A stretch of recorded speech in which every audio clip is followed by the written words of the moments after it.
The bloody Civil War had ended. Business was booming in Chicago. The streets were buzzing with economic activity.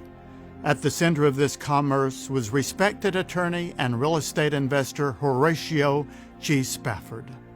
But in 1871, the Great Chicago Fire consumed the Windy City, and Horatio lost a fortune. Near the same time, his own son, age 4, died of scarlet fever.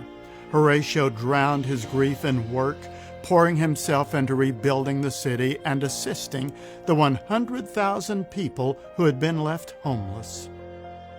By November of 1873, he decided it was time to take his wife and daughters to Europe. Horatio loved the preaching of his friend and evangelist D.L. Moody and the music of Ira Sankey. He planned to visit their meetings in England and then enjoy a much-needed vacation. As they were about to leave, an urgent business matter detained Horatio in New York. He decided to send his wife, Anna, and their 4 daughters, Maggie, Tanetta, Anna, and Bessie, on ahead. As he saw them settled into the cabin aboard the luxurious French liner Ville de Houve, an unease filled his mind, and he moved them to a room closer to the bow of the ship. He kissed them goodbye, promising to join them soon. During the late night hours of November 22nd, 1873, as the Ville de Houve glided over smooth seas, the passengers were jolted from their bunks. The ship had collided with an iron sailing vessel, and water poured in like Niagara Falls. The Ville de Houve tilted dangerously. Screams and prayers merged into a nightmare of unmeasured terror.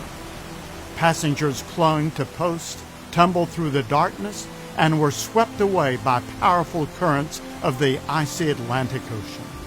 Loved ones fell from each other's grasp and disappeared into foaming blackness. The mighty ship vanished beneath the waters. The 226 fatalities included all his daughters, Maggie, Tanetta, Anna, and Bessie. They were gone beneath the waves. Mrs. Spafford was found nearly unconscious, clinging to a piece of wreckage. When the 47 survivors landed in Cardiff, Wales, she cabled her husband, "Saved, alone." Horatio immediately booked passage to join his wife.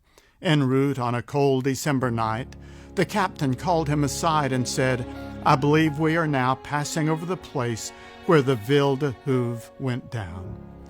Shock, sadness, and despair filled Spafford's heart as he went to his cabin.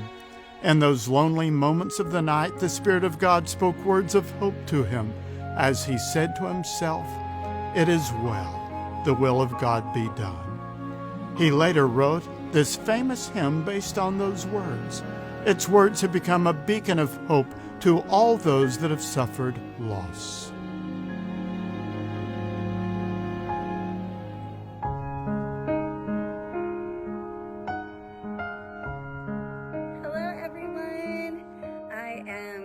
Finally back at school today, so I could record, and I have the blessing of sharing with you "It Is Well," classic hymn in many hymn books across faiths, because it is such a powerful song with such a powerful message.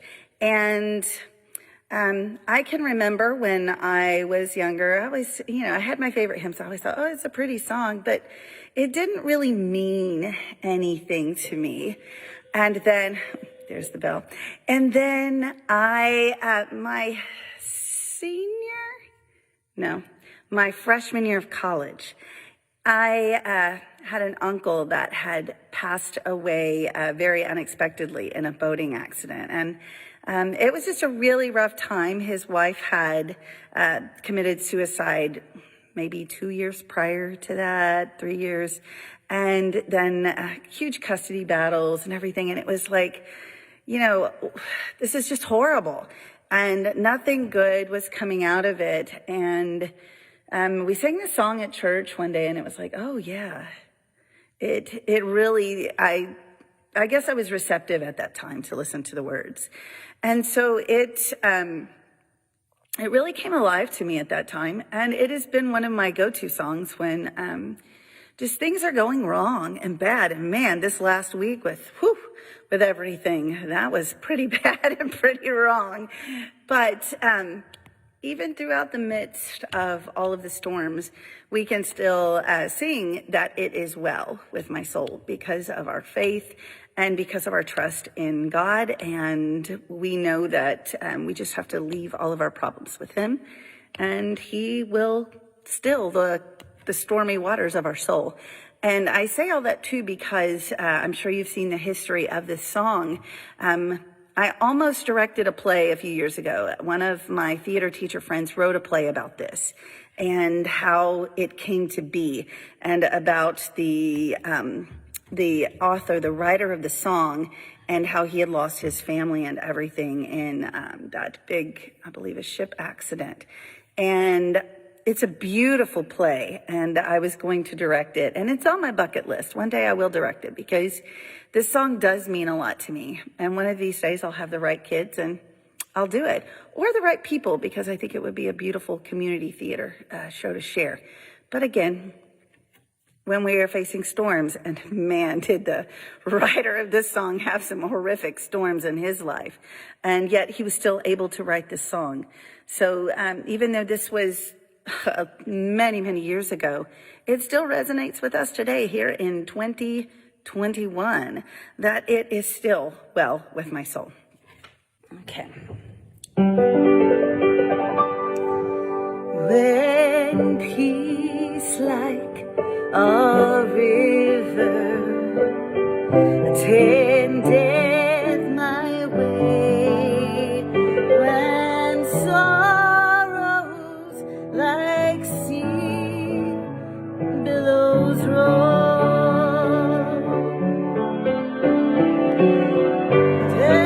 whatever my lot thou hast taught me to say, it is well with my soul. It is well with my soul.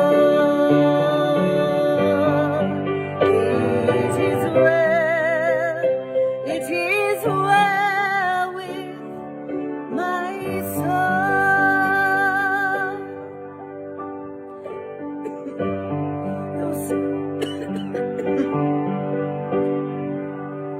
Though Satan should buffet, the trial should come,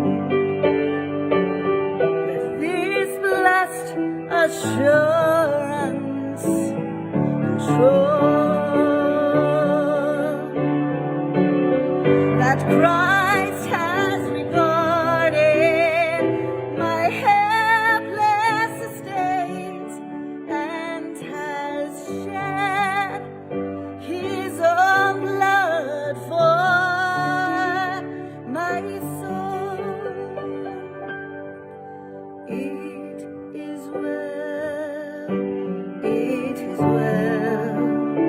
with my soul, with my soul. It is well with my soul. And Lord, haste the day when my faith shall recite the clouds we roll back as the scroll. Trump shall resound, and my Lord he shall descend. Even so, it is well with my soul. It is well with my soul.